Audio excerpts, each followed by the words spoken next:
কখনো কখনো ড্র হয়ে যায় পরম পাওয়া, পরম কাঙ্ক্ষিত একটি অর্জন। সেই কাজটি করেছে এবার বাংলাদেশ অলিম্পিক দল। গতকাল মালদ্বীপের ডায়মন্ড জুবলি ফুটবল টুর্নামেন্টের উদ্বোধনী ম্যাচে লাল সবুজ অনূর্ধ্ব 23 দল, যেখানে কয়েকজন সিনিয়র খেলোয়াড় আছেন, তারা গোল শূন্যতে রুখে দিয়েছে পাকিস্তানকে। এই রুখে দেওয়ার মধ্যে গর্বের বিষয় হলো, বড় অর্জন হলো, বাংলাদেশ কিন্তু এই ম্যাচের 64 মিনিট পর খেলেছে মাত্র 10 জন নিয়ে। বাংলাদেশ দলের অধিকাংশ খেলোয়াড়ই বয়স তরুণ, অনূর্ধ্ব 20 সাফে খেলেছেন, কেউ কেউ জাতীয় দলে 2-1টি ম্যাচ খেলেছেন, বাদ পড়েছেন, অনূর্ধ্ব 23 দলে ছিলেন। আর সৌরভ দেওয়ানের তো এই প্রথমে অভিষেক হলো জাতীয় দলে। এই খেলোয়াড়দের নিয়ে যখন 6-7 জন প্রবাসী ফুটবলার পুষ্ট পাকিস্তান সিনিয়র জাতীয় দলের সাথে বাংলাদেশ দল ড্র করে 10 জন নিয়ে, তখন সেটি অবশ্যই গর্বের হয়, অবশ্যই পরম পাওয়ার হয়। তবে বাংলাদেশ যদি শুরুর দিকে দুটি সুবর্ণ গোলের সুযোগ মিস না করতো, তাহলে কিন্তু এই ম্যাচে বাংলাদেশ 3 পয়েন্ট নিয়েই মাঠ থেকে বেরোতো। মালে স্টেডিয়ামে বাংলাদেশ শুরুর দিকেই গোল মিস করে তখন সৌরভ দেওয়ান, যিনি মোহামেডানের হয়ে 12টি গোল করেছেন ফেডারেশন কাপ এবং লিগ মিলে, তিনি সুবর্ণ সুযোগ হাতছাড়া করেন। ডান দিক থেকে আসা ক্রসে তিনি পা ঠিক মতো লাগাতে পারেননি, বল তার পায়ে লেগে বারুচি চলে যায়।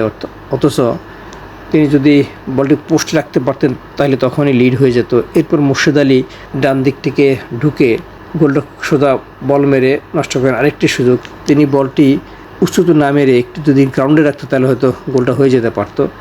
দ্বিতীয়ার্ধে বাংলাদেশের মুজিবুর রহমান জনির হেড অল্পের জন্য লক্ষ্যভ্রষ্ট হয়। পাশাপাশি বাংলাদেশ দলের এই ড্রয়ের পিছনে অন্যতম অবদান আছে গোলরক্ষক মেহেদী হাসান শ্রাবণের। বেশ কয়েকটি দুর্দান্ত সেভ করেছেন বসুন্ধরা কিংসের এই গোলরক্ষক, যে কারণে ম্যাচ শেষে সেরা খেলার পুরস্কার জুটেছে কুমিল্লা থেকে উঠে আসা দীর্ঘদেহী গোলকিপারের দখলে।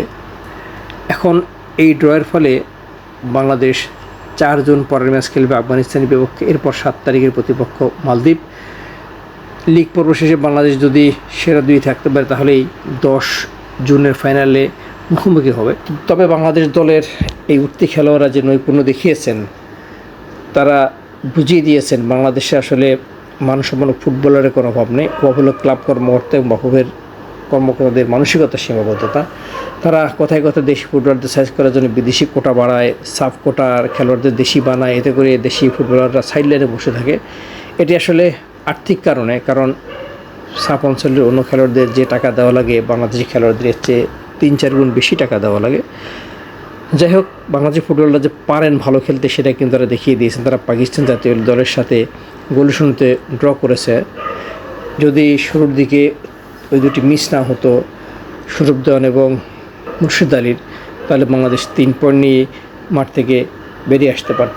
বাংলাদেশ আসলে ফুটবলের কোনো অভাব নেই, মানসম্পন্ন ফুটবলের ঘাটতি নেই। সেটা কিন্তু 2009 সালে নেপালের প্রাইম মিনিস্টার গোল্ড কাপ ফুটবলে বাংলাদেশ দল প্রমাণ করেছিল। তখন বাংলাদেশের ক্লাব আরামবাগ সেই টুর্নামেন্টে খেলতে গিয়েছিল।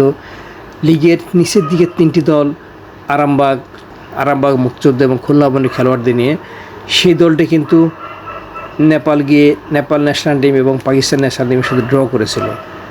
সুতরাং একটি ক্লাব দল যদি একটা দেশের জাতীয় দলের সাথে ড্র করতে পারে, তাহলে দ্বিতীয় যে জাতীয় দল অর্থাৎ সান মেরিনোতে অবস্থান করা বাংলাদেশ সিনিয়র দলের পর যে অনূর্ধ্ব 23-এর মোড়কে বাংলাদেশ দল মালদ্বীপ খেলতে গেল, এই দ্বিতীয় সিনিয়র জাতীয় দলও কিন্তু পাকিস্তানকে রুখে দিয়ে প্রমাণ করেছে তারা ফুটবল খেলতে জানে।